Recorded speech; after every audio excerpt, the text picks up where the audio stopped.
ඔය මහින්ද රාජපක්ෂ රනිල් වික්‍රමසිංහ අනුර කුමාරලා වගේ ඒගොල්ලෝ පුද්ගල වන්දනාව දැන් කරනවානේ. එන දෙවියෝ බුදුන්ට අමතරව පුද්ගල වන්දනාව කියලා එකක් තියෙනවානේ.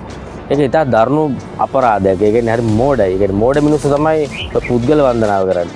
පුද්ගල වන්දනාව කරාම සාමාන්‍යයෙන් ඒ මිනිස්සු කරන දේවල් වැරදි පේන්නේ නැහැ. ඒ කියන්නේ මිනිස්සු කරන දේවල් හරි. ඒවා කියන්නේ ඒක නිකන් අර දේවත්වෙම යන සීන් එකක් තියෙන්නේ. ඉතින් ඒ වගේ වෙන්න එපා. ඒක හරි මෝඩයි. ඒ කියන්නේ සාමාන්‍ය අපේ සිංහල ජාතියේ පොඩි තියෙනවනේ අර මෝඩ ගතියක් තියෙනවා. පොඩි මෝඩ ගතියක් තියෙනවා. ඉතින් ඒක මේක මගේ තියෙනවා. ඉතින් මමත් ඉතින් දන්නවා. ඉතින් මම තේරුම් ගන්න ඉන්නේ. ඒක නිසා ඒක අපි මේ තේරුම් අරගෙන ජීවත් වෙන්න ඕනේ. කාට හරි මඩක් ගන්නවා නම් ඇත්තට කියනවා නම් දේශපාලනය කියන්නේ කුහක දේශපාලනයක් ලංකාවේ තියෙන්නේ. දැන් කවුරු කරත් හොදක් කරොත් ඒක හොදක් දකින්නේ නැහනේ. ඒක කුහකකම. ඒ දේශපාලනයේ ලංකාවේ තියෙන දෙයක්. ඒක ඊටාම ඒක ලංකාවේ මිනිස්සුන්ගේ තියෙන දෙයක්. ඒ ඇත්තට කුහකයි කියන එක අපේ ලංකාවේ මිනිස්සුන්ට ඒක උපතින්ම ආපු දෙයක්.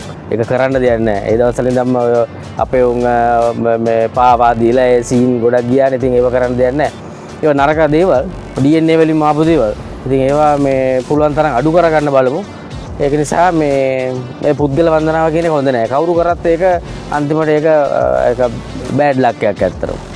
ඒක වෙනවා අනිවාර්යයෙන්. ගෝඨාභයටත් උනේ ඒ වගේ දෙයක් නේ. ඉතින් ඒක නිසා මේ ඒ වගේ දේවල් හරි නරකයි. ඒ වගේ පුරුදු නැති කරගන්න ඕනේ. එහෙනම් ආයිබෝවන්.